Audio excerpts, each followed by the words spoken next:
I'm Roman Yossi of the Nashville Predators. I'm Dante Fabro of the Nashville Predators. This is Philip Forsberg of the Nashville Predators. I'm Colton Sissons of the Nashville Predators. I'm Eustace Aros of the Nashville Predators. You're listening to the Renegades of Puck with Crazy Charlie. Welcome to the bunker. Welcome to the Renegades of Puck podcast. I'm your host and Captain Crazy Charlie Saunier. And before we get started with the No Half Step in Hockey coverage, first, let me direct you to our home website, renegadesofpuck.com. Once you go to renegadesofpuck.com, you learn everything you need to know about the show, what you're good and educated about the show. That's when you can click on that merchandise tab. Take you straight to our classic logo t-shirt, our Pride logo t-shirt, all of our different special event t-shirts, and so much more. All the gimmicks you come to know and love and expect from Renegades of Puck are all still available in our online store. Whether that's socks, throw pillows, wall art, bed sets, makes no difference to the Renegades of Puck. We've sold out so that you can buy in. Stick taps, love, and respect to everybody who's picked up some merchandise in the last couple of weeks. We sure do appreciate that.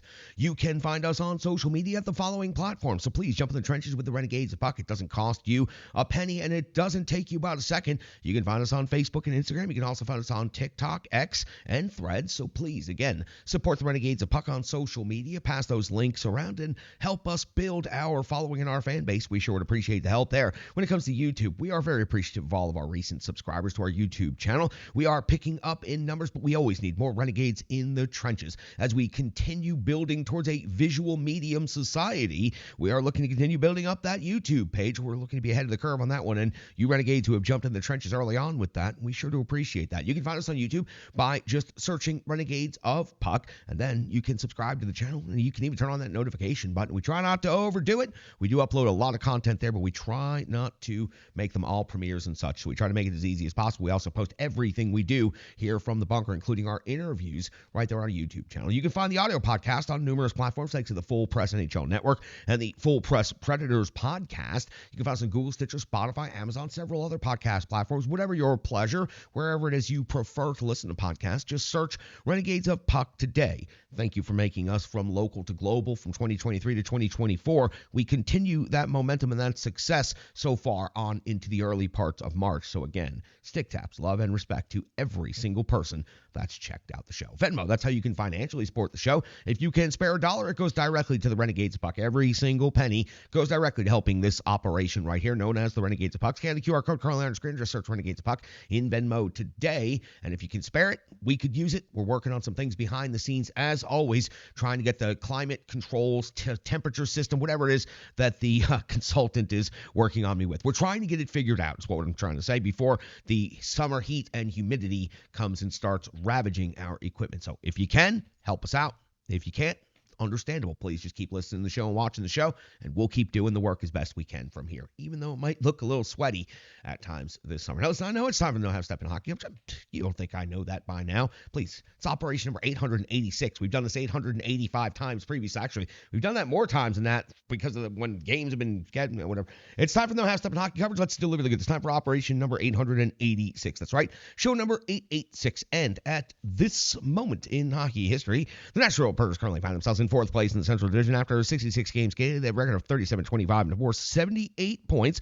Has the Predators just 7 points shy of an automatic qualifying playoff spot of third place in the Central Division, and has the Predators just 11 points shy of first place in the Central Division. We will update the entirety of the Central Division. We'll also update that wild card race where the Nashville Predators are heavily involved, but let's finish updating this line that we're on. The Preds' next game will take place on the road, where they have a very good record, 19-10-3. They've scored 211 goals on the season. They've given up 201 against. That's a goal differential of plus 10. Now, the Nashville Predators find themselves in a unique position right now at this moment in the season. Let's start with the Central's updated standings and then the wild card, and I think you'll see the picture as it's beginning to emerge. The Dallas Stars are in first place in the Central Division. After 66 games skated, they have 89 points. They have skated in the most games out of the three teams in the top of the Central Division. The Winnipeg Jets are in second place with 87 points. They've skated in the least amount of games out of the three at the top of the division. The Colorado Avalanche are in third place place with 85 points. They've skated in the middle amount. So the Goldilocks scenario playing out right there. And the Nashville Predators found themselves in fourth place, just on the outside of the automatic playoff qualifying spot at 78 points. But they are number one in the wild card. The St. Louis Blues are fifth place in the Central Division with 69 points. Minnesota Wild also have 69 points. They're in sixth place. Those teams are 9 points behind Nashville. So the Preds, 7 points behind Colorado, but 9 points ahead of the only other two teams in the Central Division that are even, frankly, still alive at this point in time. Arizona's in seventh place with 57 points, but let's face it, they are done. They have fallen off that cliff. And Chicago Blackhawks have that little E next to their name already, which means it's springtime here. And the NHL calendar is getting towards the playoffs because the Blackhawks have been eliminated. They only have 39 points on the season after 65 games skated. So you see the uniqueness of the Nashville Predators in the Central Division race. Right now, they have a very solid hold on fourth place in a league where everything is critically tight and very important at every single moment. The Preds find themselves with a rather unique cushion now in the wild card race. The Preds hold wild card 1 with 78 points. Vegas has wild card 2 with 75 points. The teams on the outside looking in are St. Louis and Minnesota from the Central Division with 69 points. So again, those two teams are 6 points behind Vegas, but they are 9 points behind the Nashville Predators. So the Predators have a 9-point cushion on a playoff spot this late in the season. It is a very good place to be in. And by the way, for those of you starting to creep into the mind and look ahead, right now, wild card 1 would face off against the Dallas Stars. Wild card 2 would face off against the Vancouver Canucks in the first round. That's got you updated on the playoff races and the divisional standings, and it's getting fun. We're in that time of year where every single point is so critically important, as we saw in that last game when John Hines pulled his goaltender in the overtime session just to get that extra point. That's the only reason the Minnesota Wild were a part of this conversation today, as a matter of fact. Now, for the Nashville Predators, once they wrap up this next game, which will take place in Winnipeg, they will have another 2 days off before heading into Seattle. So this is turning out to be one of the lightest week that the Nashville Predators have had in quite some time, probably since the All-Star break. They played a lot of hockey in a short amount of time. So for the Nashville Predators, once they wrap up this game in Winnipeg Saturday, they'll be in Seattle Tuesday, back home to face off against the San Jose Sharks. On the 21st of March, they'll be in Florida to take on the Panthers. On the 23rd of March, they'll be home against the Detroit Red Wings. On the 26th of March, they'll be facing off against the Vegas Golden Knights. Now, the Predators' next opponent is the Winnipeg Jets, and these two teams have played twice already. This is the third of 4 regular season meetings between these Central Division rivals, and this is a critically important game in the Central Division, a critical measuring stick game, if you will, for this Nashville Predators team. Let's recap the season series, and then we'll get more into that. It was back on November the 19th when these two teams played for the first time. Winnipeg scored the 6-3 victory on home ice. UC Saros took the loss, going 31 out of 36, giving up 5 goals against. Philip Forsberg did score 2 goals for the Predators. Brossoit picked up the win for the Jets. It was 20 out of 23 to pick up that victory. Connor did the damage, 3 goals and an assist for 4 points in that game. It was on November the 26th when the two teams would meet for the second time at Bridgestone Arena. The Preds would score a 3-2 victory. UC Saros would get the victory this time, 32 out of 34, only 2 goals against. Nyquist, Trennan, Yossi scoring goals for the Preds. Brossoit also started that game, took the loss this time, 23 out of 26. Perfetti and Morrissey scored the goals for the Winnipeg Jets. These two teams will meet one more time after this matchup on April the 9th when Winnipeg will come to Nashville right there near the end of the season. That's going to be some critically important points either for Winnipeg looking to win a division or for the Nashville Predators looking to solidify their playoff positioning. So the Preds so far this season in 2 matchups, 1-1, 2 out of 4 points acquired against the Jets, and they've been outscored 8-6. Now, one update very quickly before we get into the Winnipeg Jets side of the ledger, and that's that Dante Fabro is officially out 2 to 3 weeks. The team has released that statement, and Stastny has been recalled from Milwaukee to go ahead and take that spot on the roster. So that's tough for the Nashville Predators. They've been relatively healthy as of late. So Dante Fabro out 2 to 3 weeks, missed the majority of the previous games. As a matter of fact, after the first period, did not return. The Winnipeg Jets, the Nashville Predators' next opponent. And again, this is a critically important Central Division game and a big measuring stick game. Listen up on this Winnipeg Jets stat line.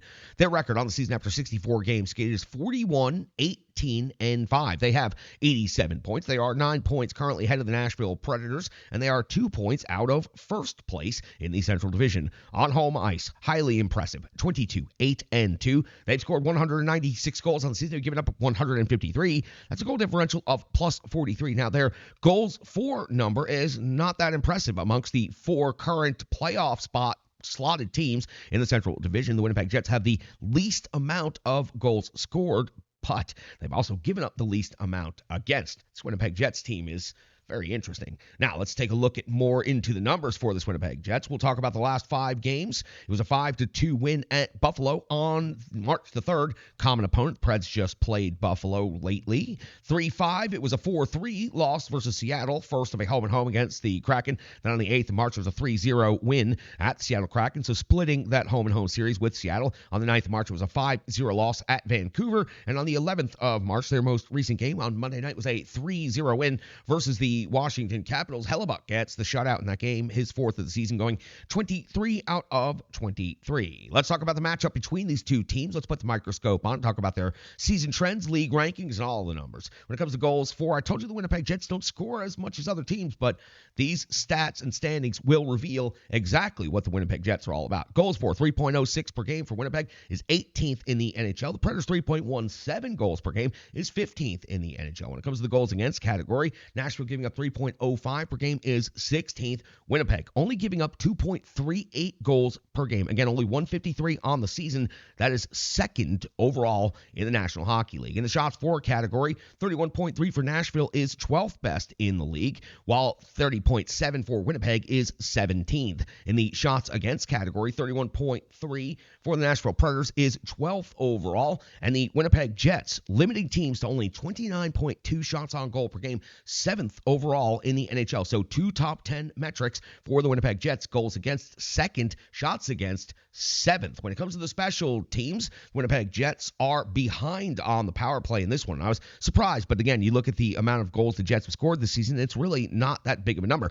The Jets have 17.8% conversion on the power play, 24th overall in the rankings of the NHL, 33 conversions, 185 opportunities. The Preds, 20.2% conversion rate on their power play is 19th in the NHL. They've converted 45 times on 233 opportunities. When it comes to the penalty kill, it is the Winnipeg Jets ahead by 1 slot in the league rankings in this category, 77% kill rate, 41 power play goals against, 23rd overall in the NHL. When it comes to Nashville Predators penalty kill, 76.7% is the 24th best kill rate in the NHL. They've given up 47 power play goals against. That is a very, very high number. When it comes to each and every team in the NHL, plenty of high-skilled individual scorers, and the Winnipeg Jets on Monday night had just about everybody in their top 5 bump up by at least a point. So let's give you those updated statistics. Then we'll update you on the Nashville Predators as well. Scheifele leads the team in scoring and typically does quite well against the Nashville Predators. 19 goals, 38 assists on the season for 57 total points.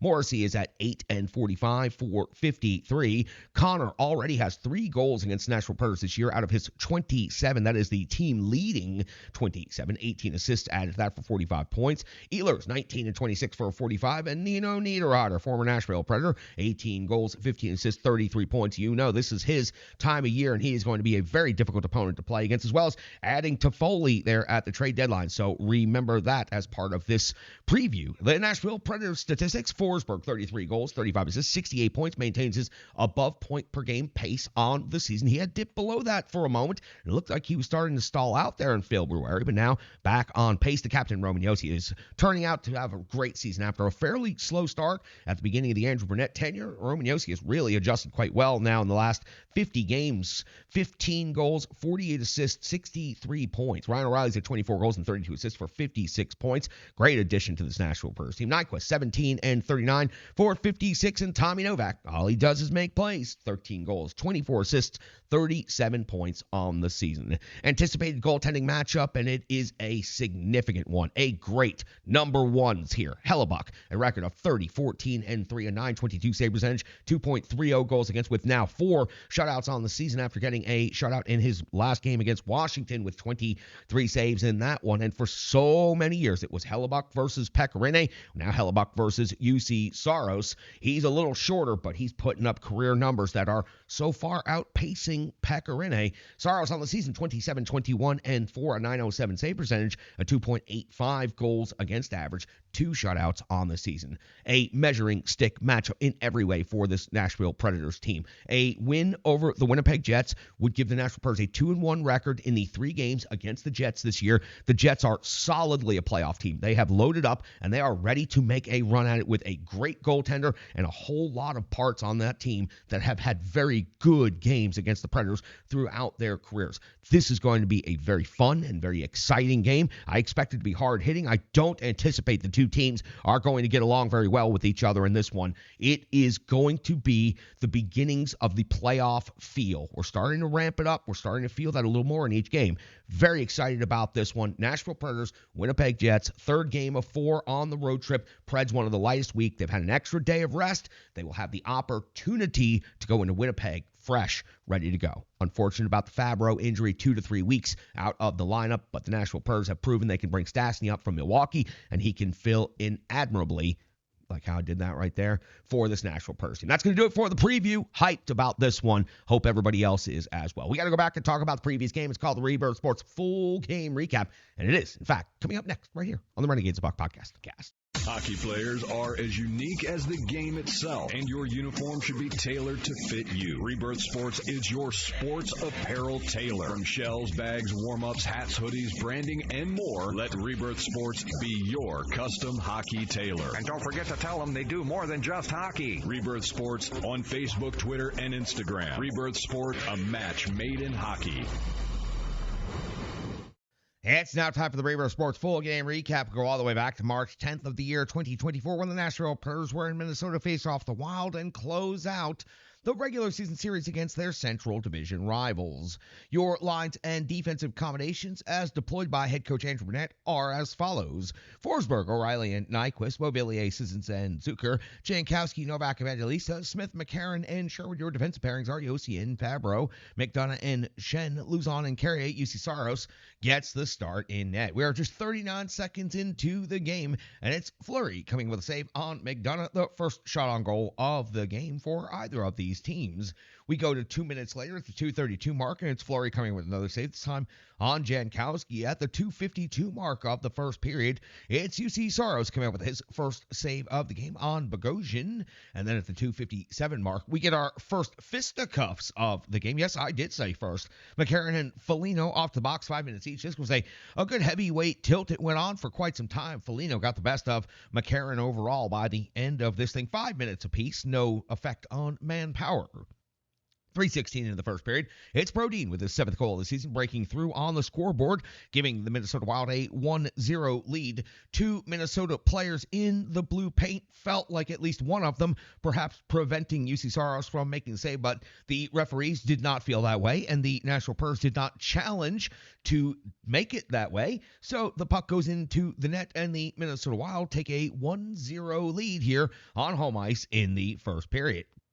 We're 3:36 into the first period. UC Saros coming with a save on Hartman, plus the follow-up by Rossi at the 4:45 mark of the first period. It's Fleury coming up with a save on Novak at 5:07 of the first. Fleury comes up with a save on Novak's deflection. Tommy Novak, all he's doing is making plays out there. At the 6:17 mark of the first period, it's Marc-Andre Fleury coming with a save on Gustav Nyquist. And then at the 6:21 mark of the first period, we find our first special teams scenario of the game. Favors off the box, 2 minutes for tripping. Fleury comes up with a save on Nyquist. Then Fleury comes up with a save on Yossi. We go back to 5-on-5 hockey. And at the 9-minute mark of the first period, it's Mark Jankowski breaking through for the Nashville Predators, tying the game at 1 apiece with his 3rd goal of the season.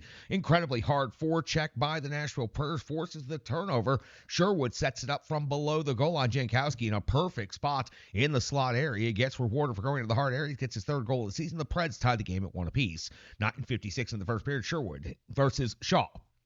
5 minutes each. Not much to this fight. Just a lot of talk about the extra glove that Sherwood wears underneath his regular hockey glove because of the skin condition that he deals with. 13:03 of the first period. Fleury comes with a save on Luke Evangelisti's backhand. 13:17. The first Saros comes with a save on Kaprizov's partial breakaway. Good scoring chance for Minnesota right here.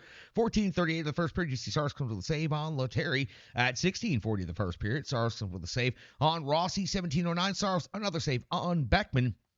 At 18:32, Fleury comes with a save on McCarron at close range. We hit the end of the first period, tied at 1 apiece. Highly eventful first period. 11 shots on goal for each team.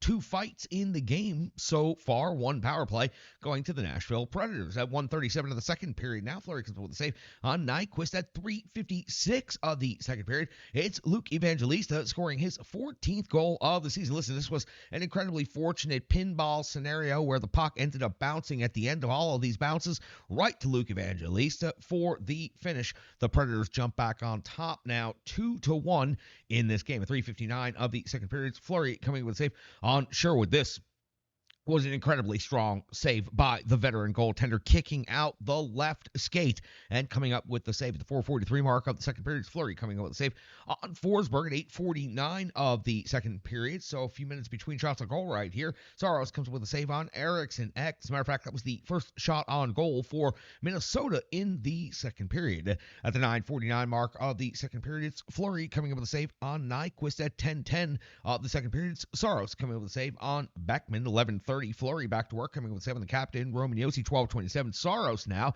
back to work as the goaltenders exchange saves here throughout the middle portion of the game. This time a save on Merrill at the 14-minute mark of the second period. It's Marc-Andre Fleury coming with a save on the captain, Roman Josi. Again, 12 seconds later, Fleury a save on Zucker for the Nashville Predators. 14:49. High event moment here in the second period. Saros back to work. This time a save on Faber. At the 17:05 mark of the second period, it is Marc-Andre Fleury coming with a save on Jeremy Lauzon. 17:26 of the second, we find O'Reilly off to the box. 2 minutes for interference. This play took place in the neutral zone. It was a big hit, but it was late, and the puck was well gone by this point. So O'Reilly in the box, deservedly so. Kaprizov puts the puck into the net for the Minnesota Wild, his 31st goal of the season. It was more of a scenario where Luke Schenn kind of kicked the puck into the net. Saros had come up with multiple saves to start the sequence. Kaprizov had actually missed a wide open net on the earlier part of the sequence, and then the puck off of Schenn's skate as he's spinning around and into the net. That makes it 2-2 here in the second period. Power play goal for the Minnesota Wild. We hit the 18:56 mark of the second period. You see Saros coming with a save on Gaudreau, and that'll do it for the second period. Nashville out shooting Minnesota 21-19, but we're tied at 2 apiece. We go to the third period. We're 1:05 into the third, and it's Saros coming with a save on Middleton at the 2:21 mark of the third period. It is Colton Sissons off to the box. 2 minutes for holding. You see Saros going to have to come with a big save on Matt Zuccarello. Then Saros also going to have to come with a save on Foligno, but the PK would bend, not break in this scenario in the tie game in the third period. The 4:19 mark, back to 5-on-5 hockey now. Fleury comes up with a save on Cole Smith at 4:29. Saros comes with a save on Gaudreau. So within 10 seconds, the teams exchanging chances in this end-to-end sequence here in the third period. At the 6:04 mark of the third period, Fleury coming with a save on Gus Nyquist. At the 7:26 mark, Saros comes up with a save on Middleton. At the 8:54 mark of the third period, it's UC Saros coming up with the save on Shaw. 10:57, it's Fleury coming up with a save on Forsberg's backhand. But then at 12:28, just past the halfway point of the third period, Hartman breaks the tie with his 16th goal of the season, putting Minnesota up 3-2. It was Beauvillier, the new acquisition for the Nashville Predators, playing only his second game with the absolute most brutal turnover that you're perhaps going to see. Perhaps the shot that hit him in the back of the head yesterday perhaps did something. It was possibly the worst turnover you're going to see in the neutral zone. It was a lateral pass across the ice, picked off by Ryan Hartman, who takes it in for a breakaway and finishes on the backhand. Hartman's 16th goal of the season gives the Minnesota Wild a 3-2 lead here in the third period. We go to 13-16 of the third period. Fleury comes up with a save on Luke Evangelista. And then at the 14-17 mark of the third period, Saros comes up with a save on Boldy. 16-15 of the third period. It's UC Saros coming up with the save on Brodin. And then Eriksson Ek is picking up a penalty 2 minutes for holding against Forsberg. Now, Forsberg had a similar dogging of the puck type situation earlier, did not get called. This time, Eriksson Ek does get called. So I understand some of the disagreement by the crowd there in Minnesota, but it is deemed to be a power play for the Nashville Predators, and it is Ryan O'Reilly going to work on the power play. His 24th goal of the season ties this game up at 3 apiece. It was O'Reilly with the big wrist shot off the outside of the screen that was set there by Evangelista. Evangelista with the old Victor Arvidsson jump screen, and then a little hop to celebrate as well, as he should. The Nashville Predators tie this game up at 3 apiece on O'Reilly's 24th. They were about to have the extra attack run. They were already on the power play. They were about to have the extra attack run. UC Saros was headed towards the bench. All it ended up being was kind of a fun optic where UC Saros gets to celebrate as the puck goes in the net just as he's arriving at the bench. Anyway, 3-3 hockey game here, and that'll take us to the end of regulation. Both teams trying to protect that point over the final minute or so of the third period. Shots on goal at the end of regulation. The Minnesota Wild outshoot the Nashville Predators 32-29 over 60 minutes of hockey. We go to the 3-on-3 overtime, and we find ourselves at 2:08 of OT when Philip Forsberg walks in from the left side and hits the post. Nashville Predators unable to capitalize right here at 3:03 of the overtime session. Fleury makes a save on Yossi, and at 3:50 with the extra attacker on, that's right, with the 4-on-3 scenario, Boldy scores his 24th goal of the season. One hell of a one-timer. The gamble pays off for John Hines and Minnesota Wild. They cash in for 2 points. All risk. They went double or nothing on this one by pulling the goaltender in overtime. They scored a 4-3 victory on home ice in OT. They outshoot the Nashville Predators 33-30, but the Nashville Predators do earn a point by scoring late in the third period. 12 straight games with a point now. And again, just to recap how that went down, John Hines pulls his goaltender, which means he put the point he earned getting to overtime on the line. If the Predators had taken the puck and scored at the empty net, Minnesota would have had that point taken away, and the Predators, of course, would have earned 2 points for the victory. It's a little nuance of the rule that very, very few people knew about before that situation unfolded right there. So Boldy's 24th ended the game in favor of the Minnesota Wild, but the Nashville Predators do pick up a point, pick up 3 out of 4 points on the weekend in the back-to-back. That's going to do it for the Reverse Sports full game recap. We'll be back with so much more analysis, box score, and more on the Renegades of Puck podcast. Hello, hello, hello. I'm Tracy, owner-operator of Strong Style Fitness. And that's me and my training assistant, Rizzo. And we are here to bring you fitness that meets you where you are by offering circuit classes, bar-inspired classes, Tabata workouts, boot camps, guided stretching, and more, all taught by a certified personal trainer, me. To learn more, go to our website, strongstylefit.com. Subscribe on YouTube at Strong Style Fitness. Follow on social media at Strong Style Fit. But most importantly, let's get you moving. It doesn't matter if it's your first workout or you've been doing it for years. Strong Style Fitness has the workout that meets you on your journey and helps you along the path to a happier, healthier life. I understand where you've been, what you were going through, and where you were going, and I want to take you there. We'll see you on the mat. Mwah. Welcome back in Renegades of Puck podcast. That was the Rebirth Sports full game recap. This is the full analysis section and opinion section of the show. UC Saros on the second day of back-to-backs. UC Saros gets Star Lankin in the start the previous day. Saros goes 29 out of 33. A tough day, lots of contact, wondering why there was no challenge on the first goal of the game. I thought that Minnesota, especially Boldy in particular, was preventing UC Saros from making a clean save. He was definitely in the blue paint. He was definitely making contact with the goaltender, and it was a curiosity as to why the Nashville Predators did not challenge that. I thought it warranted a challenge, and UC Saros had overall a tough day. Shen ends up kicking a puck towards the net. It ends up in the net. So overall, a tough day for UC Saros. He does help his team get a point, but again, he faced a lot of contact. Minnesota did something that few teams have done this season, which was really getting into the interior and bumping UC Saros all game long, causing him some distractions and some problems. And overall, for Saros, by far not his best game, losing this one in overtime. But the Preds do get a point in the second day of back-to-backs, taking taking 3 out of 4 points on the weekend.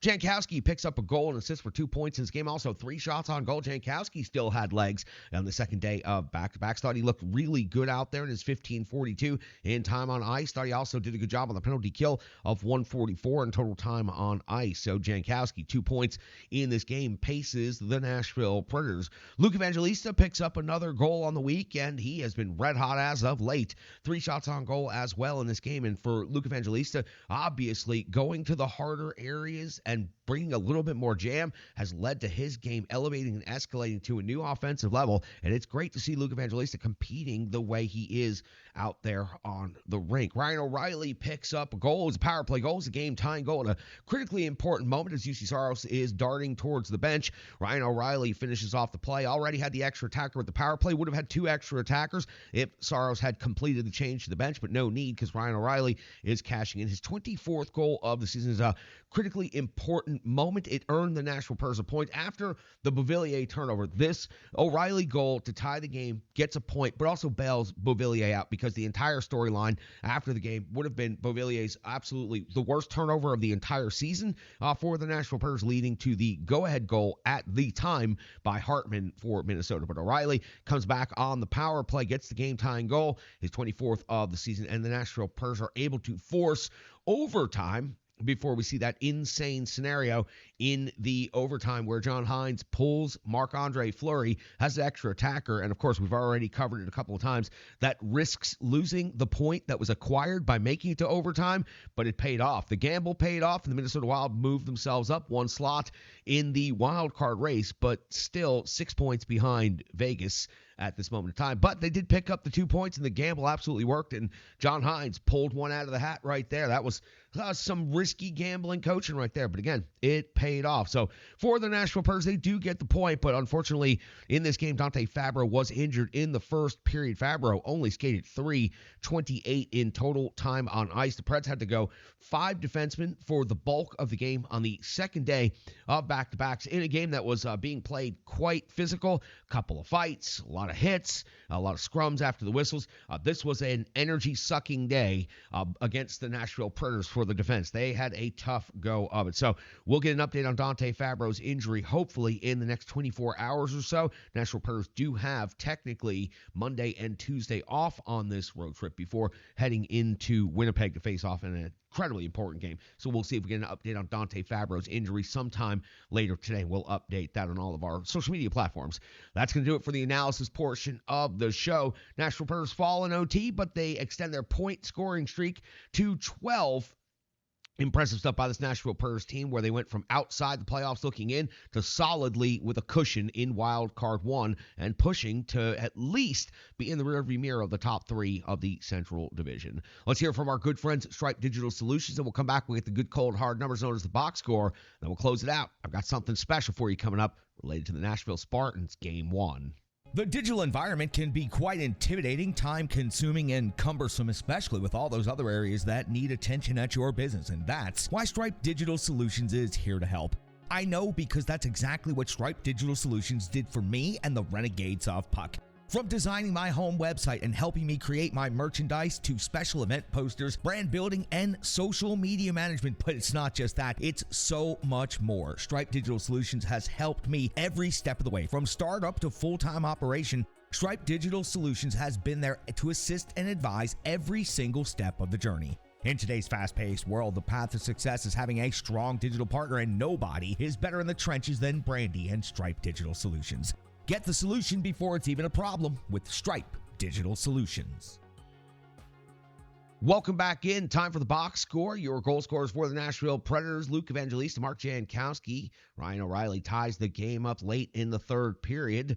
When it comes to assists, it was Philip Forsberg kicking up a point in this game with an assist. Mark Jankowski also had an assist for 2 total points. Tommy Novak picks up an assist because all he does is make plays. Sherwood picked up an assist, had one hell of a game. Sherwood also had a really good scrap in there, had 4 hits in this game, 10-20 total time on ice.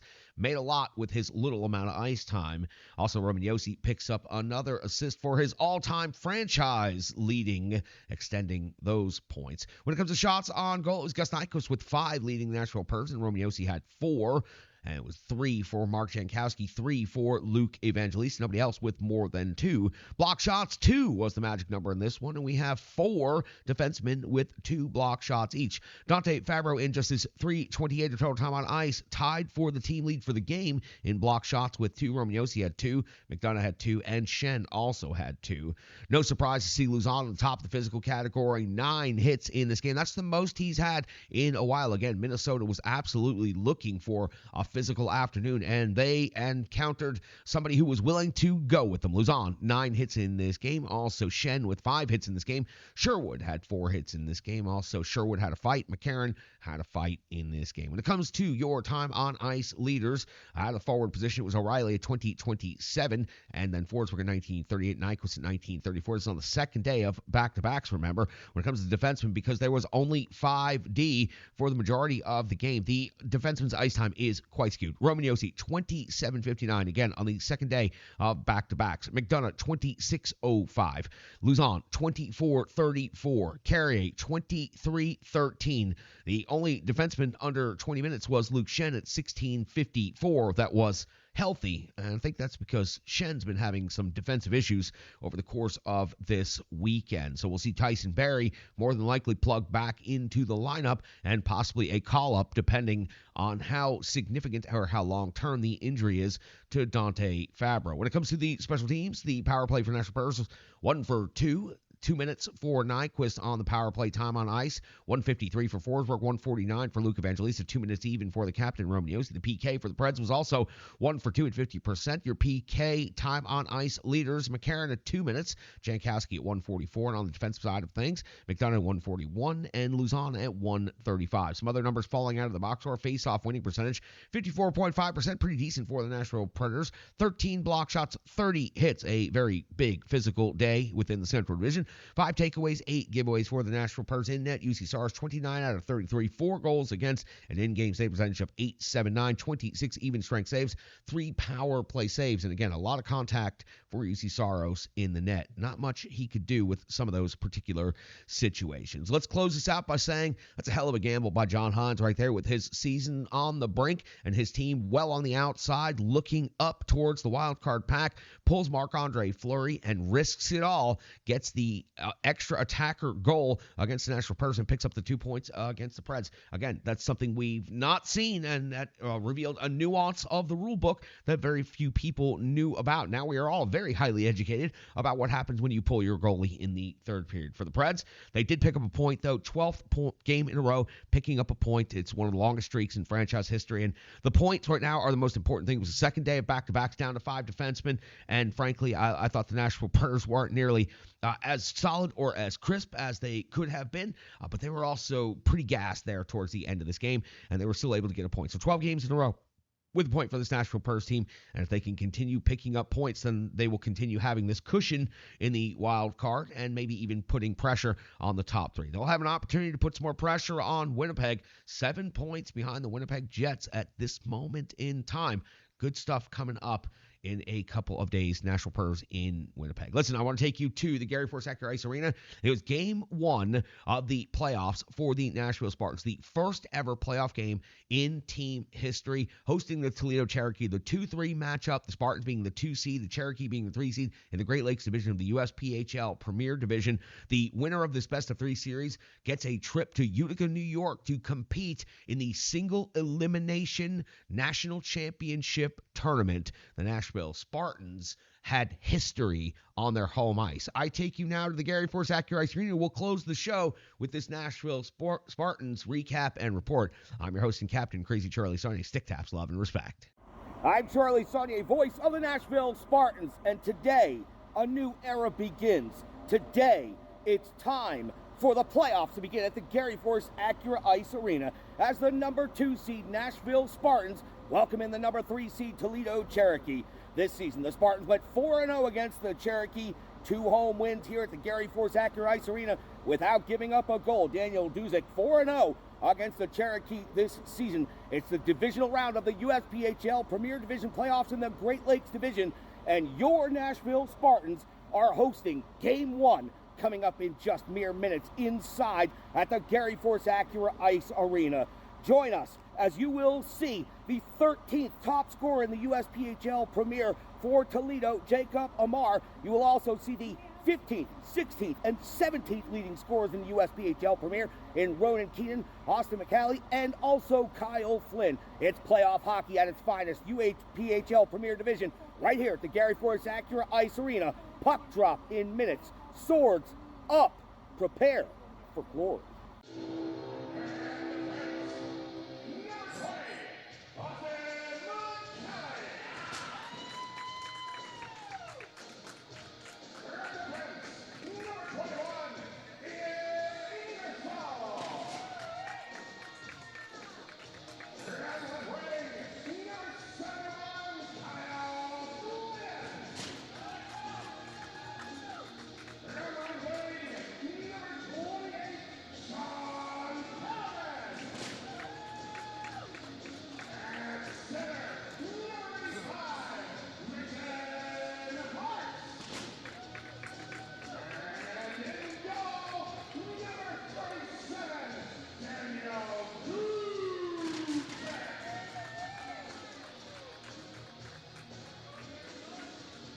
Toledo briefly had a 3-on-2. Lutz will go into the corner against McCallie. McCallie pushes it along the half wall, looking for some help and support. Toledo comes away with the puck. Daniel Duzick with another huge save right there, and there's another big save.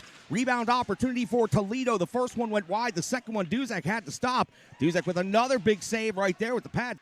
Real has the puck again. He moves across the zone, laterally banks it off the wall, back out to Real. Real looking for the shot, gets a deflection, but it would not go. Daniel Duzick makes the save right there off of the rebound.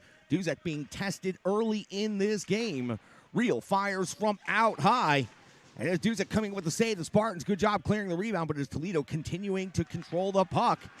That shot will not go through off some shin pads, but Amar controls it, and he's moving with speed, feeling that the PK unit for Nashville is getting tired. That goes just wide right there. The redirect by Amar at the top of the crease goes just wide of the post. Stacy backhand pass across the blue line. That is onside. Toledo Cherokee looking to go to work in the final seconds of the power play. That shot catches glass. It's going to be the captain, Austin McCallie, picking it up and looking to lead the breakout. 4-on-3 right now. McCallie goes all the way through, looks to drive towards the net, sends it to the slot area, and that puck is fired into the net. It was a trickler into the net for the first playoff goal in Nashville Spartans history.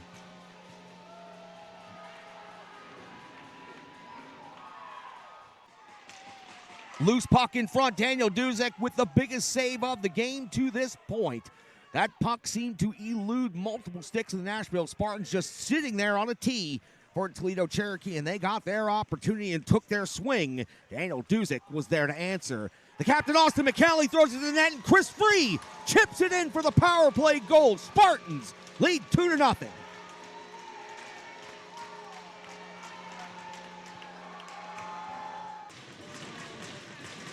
20 minutes on the clock now, and we will officially start this third period action. Real out of Owensboro gets the puck for the Toledo Cherokee, sends it back to the defense.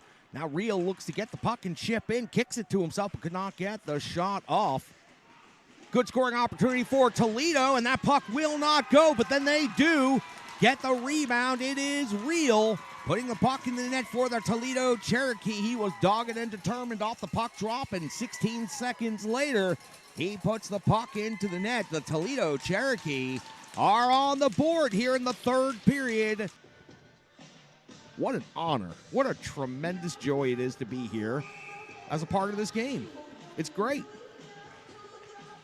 My excitement was difficult to contain all week long, doing media, talking about it, previewing it. Now that we're finally here, it's lived up to the hype in every single way. The 2-3 matchup here in the Great Lakes Division has been an awesome, awesome game. Slashing and roughing are your matching minors right there. Gonzalez tried to play the puck in for Toledo. Spartans turn the puck over. They'll take the puck down. Keenan fires the puck into the net. Ronan Keenan picks the puck off, skates in, and picks the top corner. Spartans with a 3-1 lead, 6 minutes to go.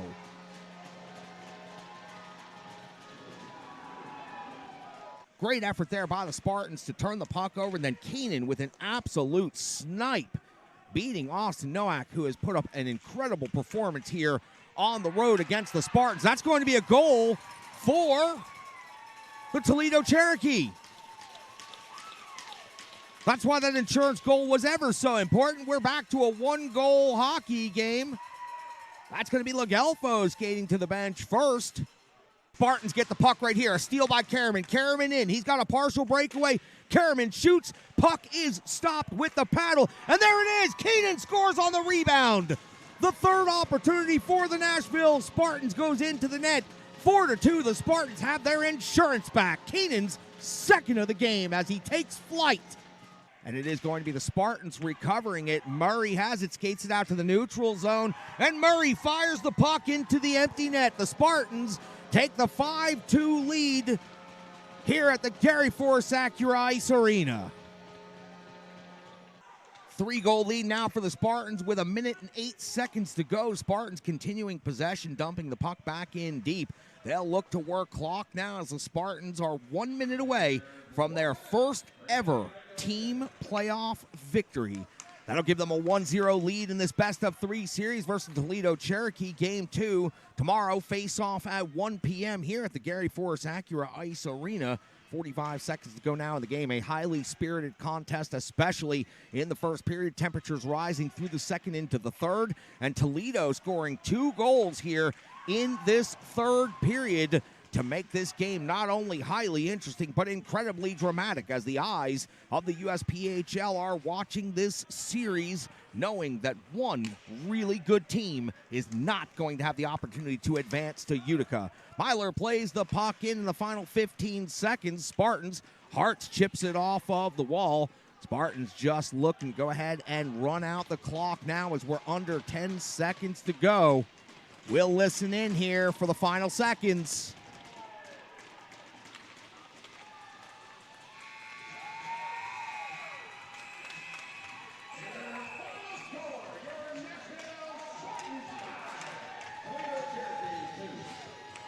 And that's going to do it for game 1 of this 3-game series. The Nashville Spartans with an opportunity to win the series tomorrow here on home ice, sweep the Toledo Cherokee, and get on that bus to Utica for an opportunity to compete for a national championship. Nashville Spartans victorious tonight at the Gary Force Acura Ice Arena, 5-2 over the Toledo Cherokee. Teams will now make their way off of the rink because we're only in game 1 of a playoff series, and game 2 is coming up in just a matter of hours. We'll go ahead and make sure we stay a good buffer zone between these two teams and allow Toledo to make their way off the rink and back to their locker room. And then we'll allow the Nashville Spartans to come together at center ice as they have been doing all season long. Thank you so much for joining us for playoff action, the first ever playoff game in Nashville Spartans history. Spartans are victorious. We're back at it tomorrow. Good night from Nashville.